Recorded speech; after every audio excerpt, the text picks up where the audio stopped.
For the installation, you need a hammer, gripping pliers for the couplers and terminals, and side cutting pliers for the wires. Prepare a ground plan of the garden in order to find the best place for the station.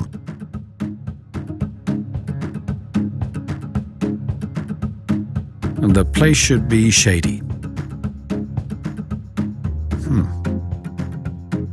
And level, so that the mower can drive into the station easily.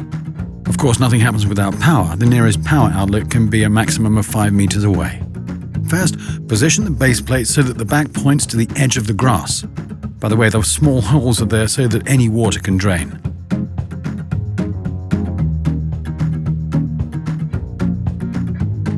I only have to clip in the charging unit from the top.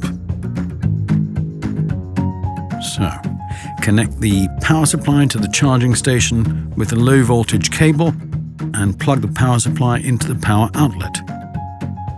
Switch on the main switch of the robotic mower and now push it into the charging station to be charged. And here is something quite important. The screws for fastening the charging station to the ground are used right at the end, so that there is still some leeway when the station is completely installed.